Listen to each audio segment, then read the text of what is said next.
Much like Ronald Reagan and O.J. Simpson, I became famous twice.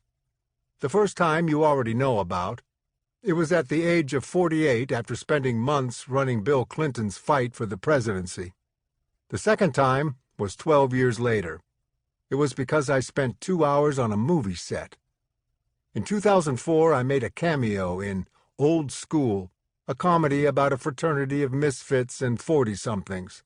I thought the script was funny, but I never thought my appearance would come to much. Who remembers a cameo? Flash forward to 2016, and people below the age of 40 still stop me on the street and bring it up. They yell Will Ferrell's line at me. "That's the way you debate." If you haven't seen the film, I play myself, and the dean of a university, Jeremy Piven, brings me in as a ringer in a college debate. He wants to make sure the frat guys lose and are kicked out of school.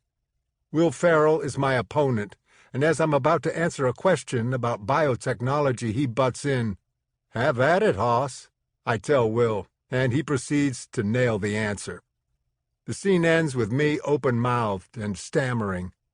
"We have no response," I say. "That was perfect." The movie is fiction in more ways than one, but that moment struck me as the most unrealistic.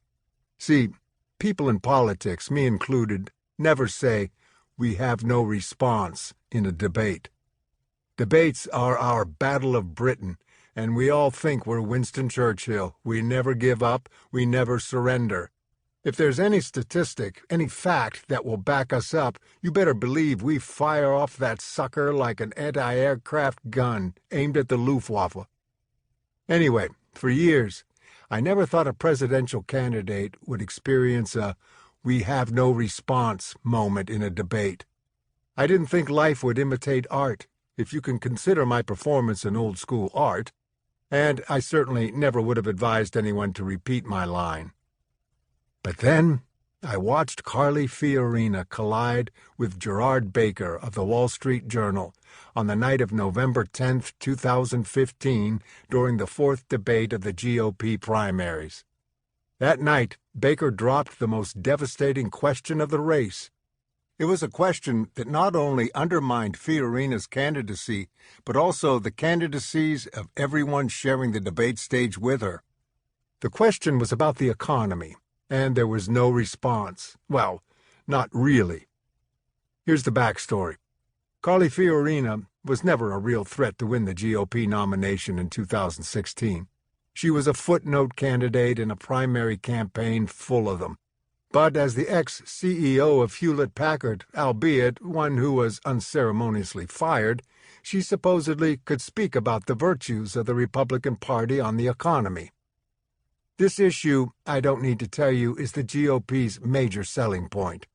For nearly 8 years, since Marine One carried W away from the South Lawn in the financial crisis, Republicans have been rebranding themselves.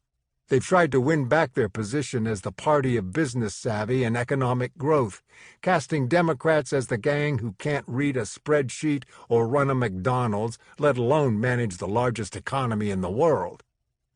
The effort began during the debate over the stimulus in 2009 at a closed-door meeting led by the arch-conservative then-Congressman Eric Cantor of Virginia. More on this later. For now, let's just say the rebrand has worked. The GOP may have had a hiccup with Obama's re-election, but look at the polls since. Over the last 4 years, the Pew Research Center has asked Americans which party they trust on the economy 8 separate times, and every time, except one, the American people said Republicans. Today, the GOP is seen as the party of entrepreneurs and garage inventors and Subway sandwich franchises, of Shark Tank sharks and Harvard Business School deans. In the American mind, GOP equals dollar signs. As for Democrats, we just equal sad faces.